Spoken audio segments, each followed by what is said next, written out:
சபையிலே கர்த்தர் பெரிய காரியம் செய்திருக்கிறார்.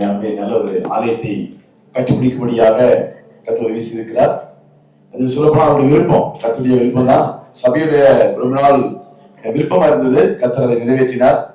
இருந்தாலும் கர்த்தர் இந்த நாளிலே நம்ம எல்லாரும் கொண்டு வந்து சேர்த்து நல்ல காய் கொடுத்திருக்காரு. ஒரே வசனத்தை மாத்திரம் நான் வாசிக்க விரும்புகிறேன், அப்படியே ஒன்றும் இல்லை. மத்தேயு 21வது அதிகாரத்துல 13வது வசனம்.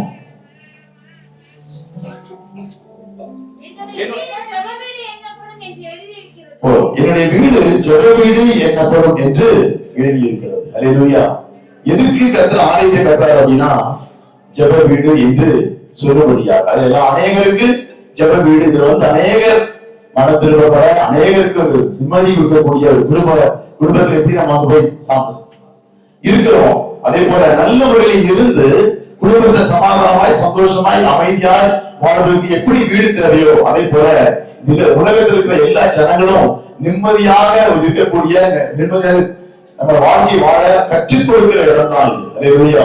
அந்த ஜெப வீட்டுல வந்து எல்லாரும் சந்தோஷமான வழிகளை தெரிந்து கொண்டு வாழ்வதற்கான வழிகளையும் எல்லா ஆலோசனையும் கொடுக்கக்கூடிய நல்ல ஒரு ஜெப வீட்டை கர்த்தர் கொடுத்திருக்கிறார். உண்மையாகவே இந்த வீட்டுல வந்து எல்லாரும் இன்னும் வரும் நாட்களிலே இன்னும் அநேக ஜனங்களுக்கு ஒரு ஜெப வீடாய் மாறணும். இருக்கிற ஜனங்களுக்கும் உங்களுக்கு எல்லாருக்கும் இயேசப்பா சொன்னது போல என்னது, இயேசு சொன்னது போல இது எல்லாருக்கும் ஜெப வீடு.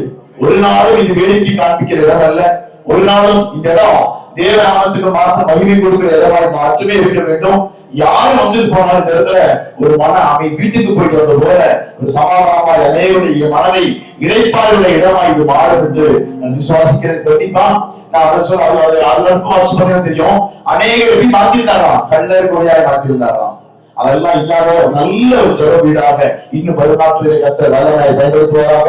அதை அருமையாய் இதுவரை நடத்தின அன்பு மாஸ்டர் ரவிராஜ் அவர்களை நான் ரொம்ப மிஸ் பண்றேன். அடிக்கடி சொல்ல காட்டுறேன், ரொம்ப அவர் பிடிக்கும். ஏன்னா அவருடைய நடத்துக்கிற பேசக்கூடிய பழகக்கூடிய எல்லா விதங்களும் ரொம்ப பிடிக்கும். அவர் இல்லாதது ரொம்ப வருத்தமான காரியம் தான். இருந்தாலும் அதுக்கப்புறம் கர்த்தர் மகனை அருமையான பேச்சு பாஸ்டர் அவர்களை நிகழ்ச்சி நடத்தி கொண்டு வருகிறார். அதுக்காக கர்த்தருக்கு நன்றி செலுத்துகிறேன். அந்த குடும்பத்தாருக்கும் என் பாவத்தை தெரிவித்துக் கொள்வதே கர்த்தர் தாமே ஆசீர்வதிப்பாராக. ஆமென்.